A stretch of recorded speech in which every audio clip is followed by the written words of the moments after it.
Begin by praising Allah subhanahu wa ta'ala and bearing witness that none has the right to be worshipped or unconditionally obeyed except for Him. And we bear witness that Muhammad sallallahu alaihi wasallam is His final messenger. We ask Allah to send His peace and blessings upon Him, the prophets and messengers that came before Him, His family and companions that served alongside Him, and those that follow in their blessed path until the Day of Judgment. And we ask Allah to make us amongst them. Allahumma ameen. Dear brothers and sisters, last week I spoke about this idea of figuring out what to do when there is so much to do, and how to actually choose a path forward and keep our priorities as the priorities that Allah subhanahu wa ta'ala has intended for us. And I mentioned the narration of Abdullah ibn Umar radiallahu ta'ala anhuma, when he was frustrated that a group of people that would have taken part in the murder of Al-Husayn radiallahu ta'ala anhu, spilling the blood of the grandson of the Prophet sallallahu alaihi wasallam, would have the audacity to speak about, whether or not the blood of a mosquito coming on the garment of one would nullify their prayer. Speaking about the idea of priority, priority, priority. Where are your priorities? And then once you see so much that's happening, and you can exert yourself towards causes of good in so many different directions, how do you choose which cause without becoming completely exhausted and eventually rendered idle?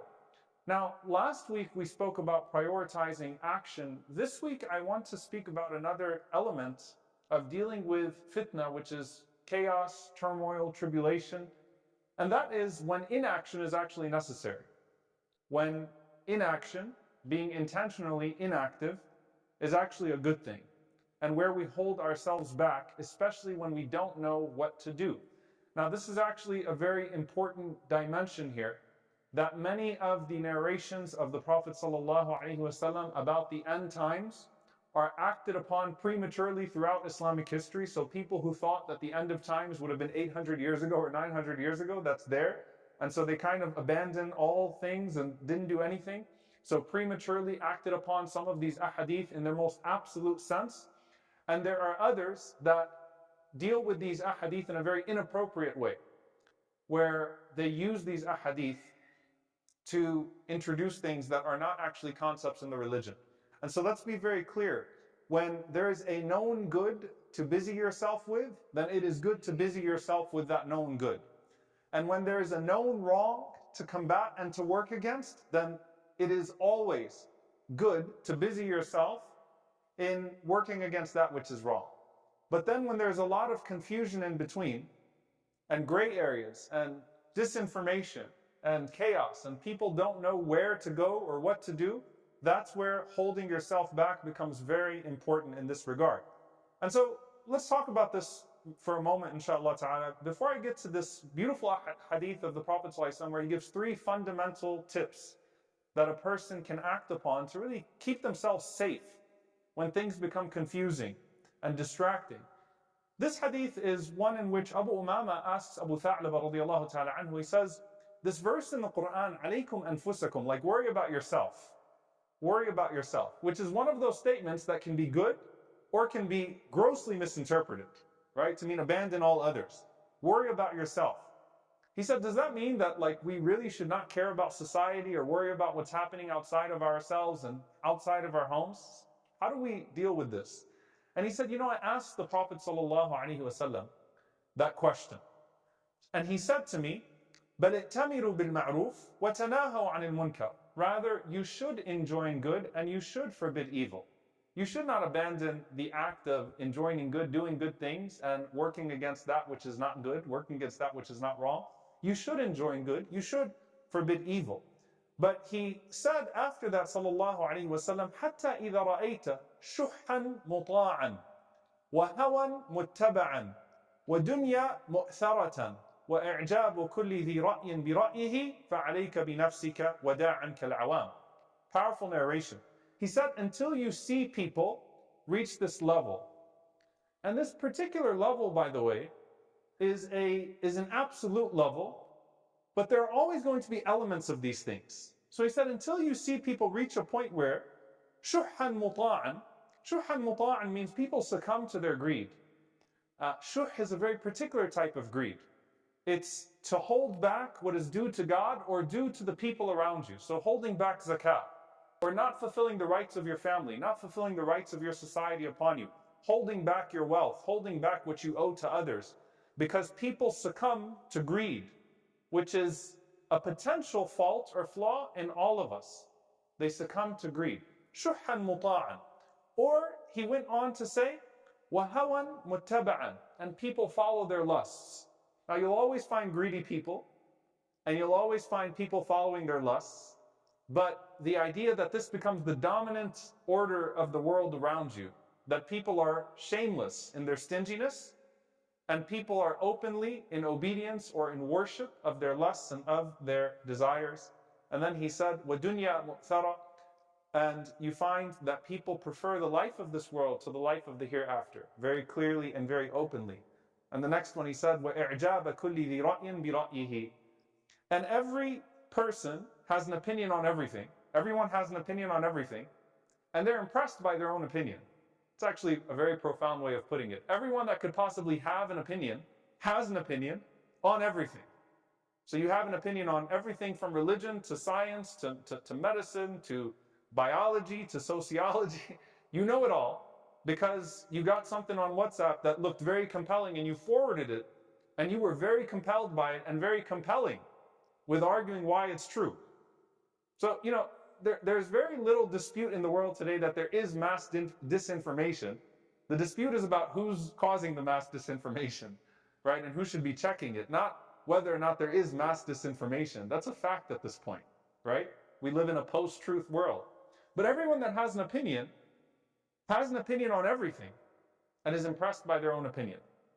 And if they have the spiritual corruption that is mentioned in the previous three categories, then their opinions are likely to follow that which gives them access to their lusts and makes them feel better about succumbing to their greed.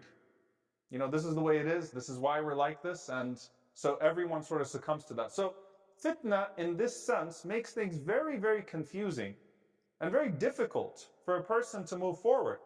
So the Prophet ﷺ said, so at that point, عَلَيْكَ بِنَفْسِكَ, look, worry about yourself. وَدَعْ عَنْكَ الْعَوَامِ, and leave the things that people are talking about and the affairs of the people, the masses. Stick to yourself, stick to what you know you should be doing with yourself, and leave off what everybody else is doing and everybody else is thinking of and the gossip of the day. Stick to yourself. So, what are the ways then that you stick to yourself, and what's a healthy way to do that? And this is the narration that I actually wanted to share with you today. It's a narration from Uqba bin Amir radiallahu ta'ala anhu. He asked the Prophet sallallahu alaihi wasallam, Ya Rasulullah, man najah? How do you stay safe? How do you stay saved? How do you protect yourself? We see corruption on the rise. We see a lot of things that we're hearing about, and we don't know what to believe and what to not believe. What do I do? Man najah? Greed is overtaking us, and the Prophet ﷺ said, I don't fear for you poverty. There's a lot of poverty in the ummah. Prophet ﷺ said, that's not my fear for you. Poverty is not the fear. In fact, riches are the fear, because riches bring with them certain corruption, global corruption. That's what I worry about for you, not the poverty part. It's the riches and the corruption that is generated as a result of that. So, Ya Rasulullah, man najah? Like, how do I protect myself? Give me some fundamentals here. And this is where the Prophet ﷺ said three things. And listen very carefully. قَالَ أَمْسِكْ عَلَيْكَ لِسَانَكَ. Hold your tongue. Learn to hold your tongue. Like, grab it and hold it, not in the physical sense, but restrain this tongue of yours. Hold yourself.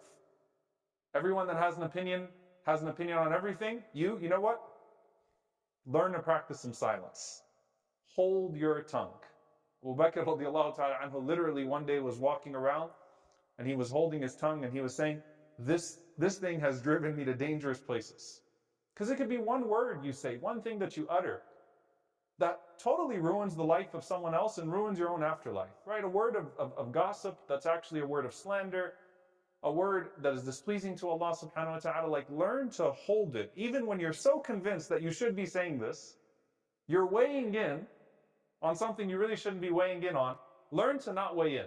Learn to really practice silence. أَمْسِكْ عَلَيْكَ لِسَانَكَ. He's saying this to a sahabi, to a companion, who's righteous and who's afraid. What about a person who doesn't have that level of taqwa, that level of God consciousness that would govern their tongue and their expression and their keyboards? أَمْسِكْ عَلَيْكَ لِسَانَكَ. hold your tongue. And subhanAllah, one of my teachers actually said that a gem from this hadith is that the Prophet ﷺ mentioned holding on to revelation, that the way of the Messenger ﷺ, the Quran and the Sunnah, he said hold on to it with your back teeth, like someone's trying to pull it out of your mouth. And so if you open your mouth to get loose with your tongue about all the nonsense, then the divine revelation and that which is good and righteous will be taken away from you right under your eyes. But a person who's really trying to hold on, guard that which is sacred in their life. Practice silence intentionally. You don't have to weigh in on everything. You can learn to be silent, and whoever is silent is safe. This is actually a saying and a principle, a great principle in our religion. Not when there's an obvious oppression happening in front of you, right? And you say, no, I'm going to stay silent. No, you should say something. Not there, but assumped when things are not really clear. Learn to amsik alayka lisanik. Don't have an opinion when you're not sure. When you're not sure. And then the Prophet ﷺ said, وَلْيَسَعْكَ بَيْتُكَ. Hard, by the way, phrase to translate. Let your home suffice you. You all are just coming out of quarantine and you're like, don't send us back home. Go home, stay home, learn to enjoy your seclusion. وَلْيَسَعْكَ بَيْتُكَ.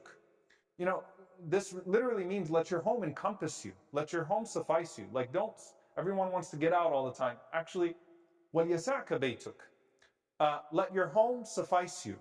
Now, the scholars mention two meanings of this. There's a minor opinion and a major opinion, and they don't contradict one another. In fact, they enrich one another. The first one, some scholars said, al-ihtimam bil-ahl. Focus on your family. Focus on what's in your home. And that parallels ijtinab, leaving off the affairs of everybody else. Like, you know the saying, clean up your own house first? And often you find those that talk about everybody else's homes, the same thing's happening in their house. They're just not aware of it because you're busy talking about everybody else's business, and you're not realizing that those flaws and those diseases are actually penetrating your own home. You're losing your own children. You're losing your own house. So ihtimam, focus on your family. And indeed, that's one of the ways that we learn that those who taunt others for their sins often end up doing the same sins themselves at some point. Those who taunt other people for their affairs find that those affairs consume their own household. So that's one meaning of this hadith. The second meaning, which is the main meaning, is ilzam baytak. Like, learn to stay home a bit. Learn to be by yourself. Learn to enjoy seclusion. Learn to be introspective and reflective and in a state of contemplation and a state of remembrance. Because if you're talking about everybody else and you're busying yourself with everybody else's stuff, that is disaster waiting to happen. Even if you escape 9 times out of 10, that one disaster you fall into could lead to a much greater musibah for you on the Day of Judgment. So learn to enjoy your house. And this is something that requires some balance. Imam Nawawi rahimahullah ta'ala mentions that the believer, when they think of, when they're leaving their home, they leave and they weigh every time they step out of their home a maslaha diniya or a maslaha dunyawiyya. Something that is good for me in my religion or something that's good for my worldly affairs. Meaning I'm going out because this is, how can I actually justify, of course back then you don't have the world of social media, I'm stepping out of my house. Why am I stepping out of my house? What's the benefit of me leaving my house right now and going out? So what's the religious benefit or what's the worldly benefit? Am I going to work? Am I going to benefit myself? Am I going to increase myself in risk and sustenance? Or am I wasting my time and wasting my good deeds in the process as well? So why am I leaving my house? The opposite extreme though, some people use this hadith to stop coming to the masjid, or stop going to good things or doing good things. And the masjid is baytu kulli mu'min, as the Prophet ﷺ said. It's the home of every believer. And the Prophet ﷺ said, the gardens of dhikr, the gardens of remembrance and knowledge are gardens of paradise on this earth. You need to immerse yourself in those gardens. So some people use this and they disappear and they say, I'm practicing some seclusion right now. And that's actually a form of self-delusion, because we need these places. We need these good gatherings and these good places and these volunteer opportunities and ways that we can do good for ourselves and do good for the world. وَلْيَسَعْكَ بَيْتُكَ does not discourage this in any way. وَلْيَسَعْكَ بَيْتُكَ means, learn to actually enjoy being alone by yourself sometimes and not diving into a lot of these different things. And there's something very profound, and I hope inshallah you'll remember this, because it actually blew me away when I read it in the context of this hadith. The scholars said, if you look at the Prophet ﷺ, He never forgot his afkar, his remembrance, when he stepped out of his home. And what are those two afkar? Two phrases of remembrance, two afkar, that the Prophet ﷺ always would say when he left his home. The first one, Bismillah, tawakkaltu ala Allah, la hawla wa la quwwata illa billah. In the name of Allah, I depend upon Allah, la hawla wa la quwwata, tawakkaltu ala Allah, la hawla wa la quwwata illa billah. There's no power, no might, except for that which is with Allah, with God. And what did the Prophet ﷺ say happens? The devil flees you. The angel calls out and says, Hudita wa kufita wa wuqita. You're going to be guided for the day. You're going to be protected for the day from your enemy. You will be protected for the day for any type of harm that would come to you. Hudita wa kufita wa wuqita. And this is one narration, but the other narration, listen very carefully, and I want you to try to practice this, inshallah ta'ala. And I'll hold myself to it as well. Salama radiyallahu ta'ala anha says, ما خرج النبي صلى الله عليه وسلم من بيتي قط إلا رفع طرفه إلى السماء. I love the imagery here, and I actually just thought about it today. She said, every time the Prophet ﷺ left my house, and he never left my house except that he would do this, he'd look up to the sky. He'd look up to the sky. So let's try to practice this, inshallah ta'ala. He'd look up to the sky and he would say, Allahumma inni a'udhu bika an adilla aw udal, aw azilla aw uzal, aw adlima aw udlam, aw ajhala aw yujhala alayya. So profound. He would say, Oh Allah, Allahumma inni a'udhu bika an adilla aw udal. Oh my Lord, I seek refuge in you from going astray or leading astray. Leading or going astray. Being astray or leading astray. Being led astray. أو أزل أو أزل, or to slip or cause to slip, or be made to slip. أو أظلم أو أظلم, or to oppress or to be oppressed. I don't want to be misguided, I don't want to fall, I don't want to oppress, and I don't want any of those things happening to me either. Or the Prophet ﷺ said, أو أجهل أو يجهل علي, or to do wrong or to have wrong done towards me. This is profound. Like, think about the intentionality of stepping out of your house every single day and looking up and saying this dua.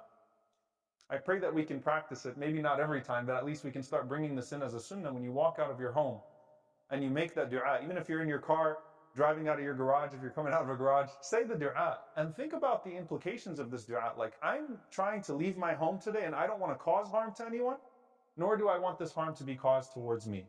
So this is a profound way that the Prophet ﷺ used to engage every single time he walks out of his home, walks into the world. I don't want to harm, be misguided, nor do I want those things to happen to me. So, وَلْيَسَعْكَ بَيْتُكَ, and obviously, if, يَسَعْكَ بَيْتُكَ, if you connect with social media, if you dive into social media when you're at home, it kind of defeats the purpose of this hadith. The hadith means disconnect. The hadith means, learn how to cut off and enjoy yourself in seclusion and in solitude. The last one, the Prophet ﷺ said, وَابْكِ عَلَى خَطِيئَتِكَ, and cry over your sins. What this means is that many people focus on either the future uncertainty of the world or the current gossip about other people's flaws, and you have plenty of current and past baggage that you need to cry about and you need to get out of yourself to really exert yourself towards Allah. And He is merciful, and He will forgive you when you ask for His forgiveness.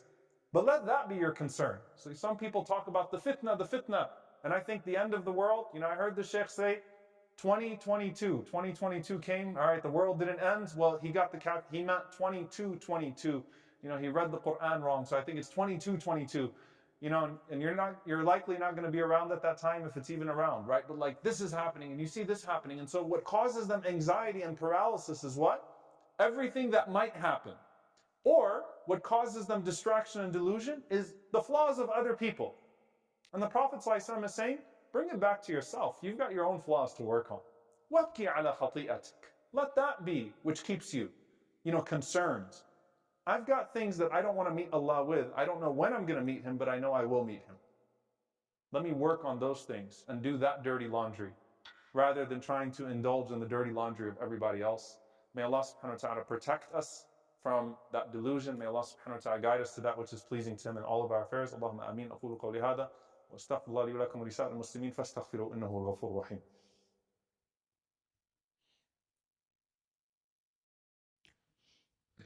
الحمد لله رب العالمين والصلاة والسلام على رسوله الكريم وعلى آله وصحبه أجمعين. اللهم اغفر للمؤمنين والمؤمنات والمسلمين والمسلمات الأحياء منهم والأموات إنك سميع قريب مجيب الدعوات. اللهم اغفر لنا وارحمنا واعف عنا ولا تعذبنا. ربنا ظلمنا أنفسنا وإن لم تغفر لنا وترحمنا لنكونن من الخاسرين. اللهم إنك عفو تحب العفو فاعف عنا. اللهم اغفر لوالدينا رب ارحمهما كما ربونا صغارا. ربنا هب لنا من أزواجنا وذرياتنا قرة أعين وجعلنا للمتقين إماما. اللهم انصر إخواننا المستضعفين في مشارق الأرض ومغاربها. اللهم اعز الإسلام والمسلمين وذل الشرك والكاذبين ودمر أعداء الدين. اللهم أهلك الظالمين بالظالمين أخرجنا وإخواننا من بينهم سالمين. عباد الله، إن الله يأمر بالعدل والإحسان وإيتاء ذي القربى وينهى عن الفحشاء والمنكر والبغي يعظكم لعلكم تذكرون. فاذكروا الله يذكركم واشكروه على النعماء يزد لكم ولذكر الله أكبر والله يعلم ما تصنعون. وأقم الصلاة.